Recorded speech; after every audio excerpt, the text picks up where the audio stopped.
Hey guys, it's Ghosty again, and sorry for the review I got. Sorry for the how it looks right now. Broke one of the lights, or one of my brothers broke one of the lights, and also is a shitty camera, and it's pretty close because I don't have a lot of room to film here. But it's gonna get better once I open the boxes. But yeah, final figures in the wave before I get to Blackheart, who you can see I already excitedly took out of the boxes, is Lilith and Moon Knight, my two favorites of the wave by far, and my most anticipated figures from this wave. I've been wanting this version of Moon Knight and Lilith in general for a while, especially since that Danny Ketch came out. I needed a Lilith, I needed a Blackheart, and now I just need a Vengeance, and maybe a few other demons to put on a Ghost Rider shelf. But yeah, Lilith and Ghost Rider.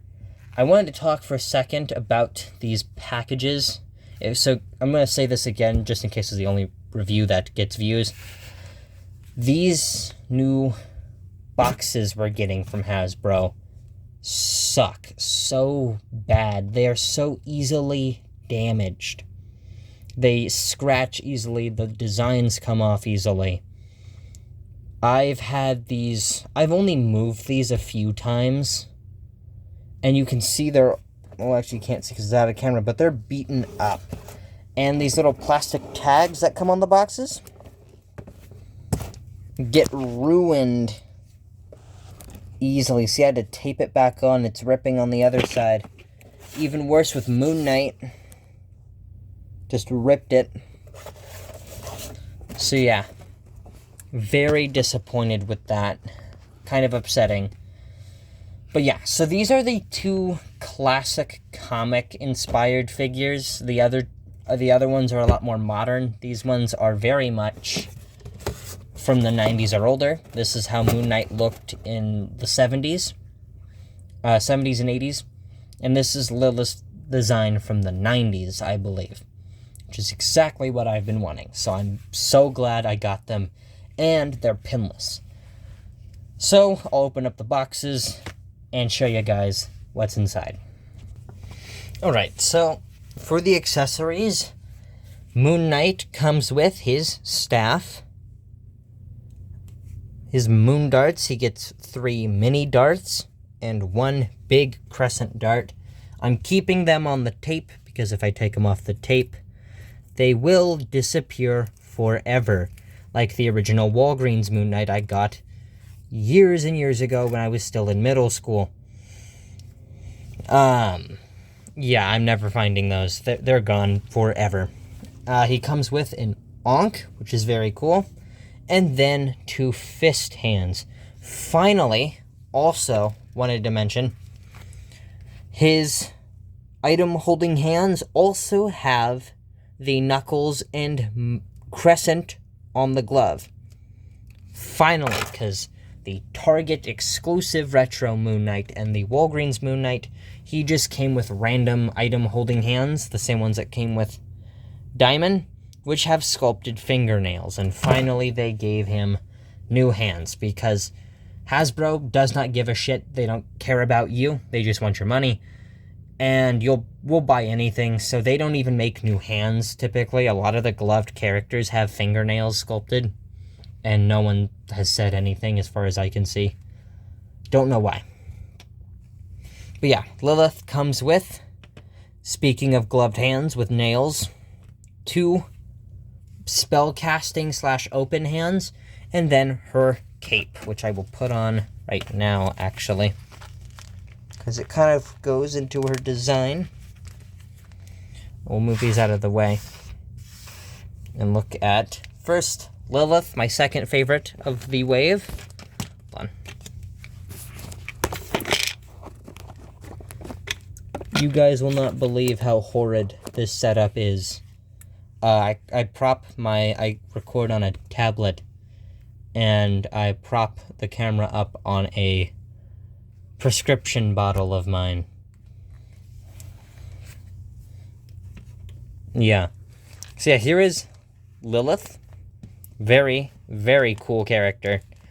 Although if you'll notice, she has painted eyes, which I never noticed in any of the Ghost Rider comics. Maybe in a few comics she had them.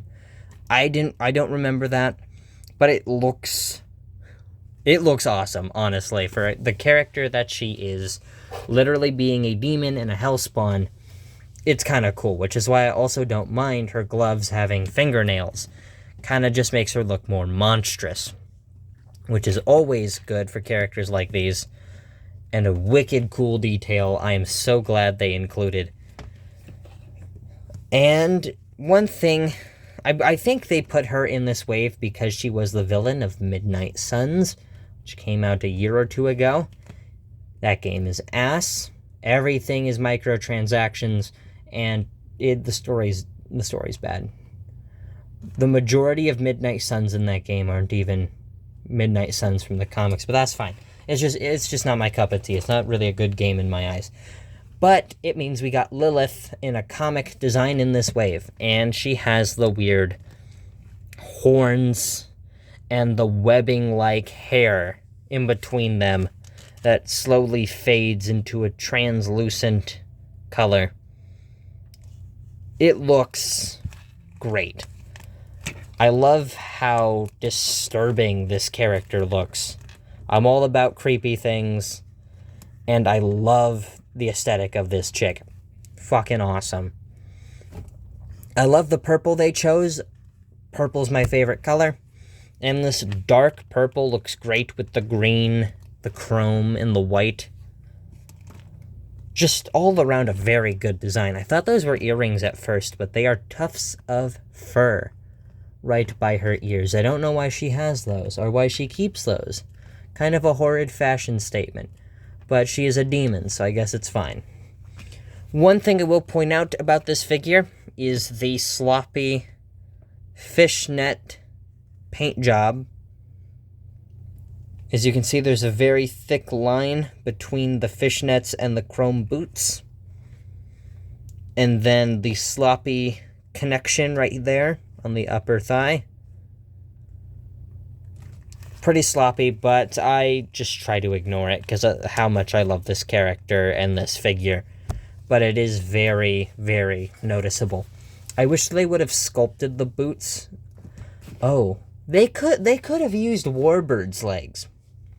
They could have just used Warbird's legs for this character. But they didn't. That actually does confuse me a little, because then we could have gotten sculpted boots. But it is pinless and double jointed, which is rare for female Marvel Legends. So she does get a full range of motion like any of the male figures. Let's see, let's look at her arm. Look how much she can bend. She can punch herself in the neck. Full range of motion in the leg, or in the knee. Goes as far back. Not the greatest, but still pretty good. I would have liked her to be hyperposable, but there's not really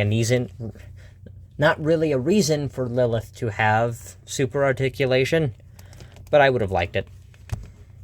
You can kind of move the cape around since it's on a peg. I might buy a fabric cape if one is out there for her. I think that'd make her look a lot better. But yeah, also something sloppy is the white going into the purple around the chest, and the thickness of the cleavage window down to the stomach is inconsistent, so it doesn't really line up. But that is fine. That is not where I'm focusing when I look at this character. But I'm sure a lot of other people are going to complain about that. But yeah, I think she's probably going to be somewhere near my top 10 this year. She's definitely earned it. She's probably going to be an honorable mention. Same with Moon Knight, because I think there's other figures that are more deserving on the top 10. So we'll see when I do that. Because December is very close, so I'll probably have that top 10 uploaded day of Christmas, day after. Might do it sooner. Who knows? But yeah. Next is Moon Knight. My favorite of the wave, aside from the Build-A-Figure, of course. And he probably comes with the most accessories out of all these characters. So finally, Moon Knight. We get a very classic Moon Knight. This is how he looked, I believe, in the late 70s to 80s. With the gauntlets, the golden bracers, the belt, the Ankh. Back when Moon Knight very much leaned into the Egyptian aesthetic more than current iterations of Moon Knight.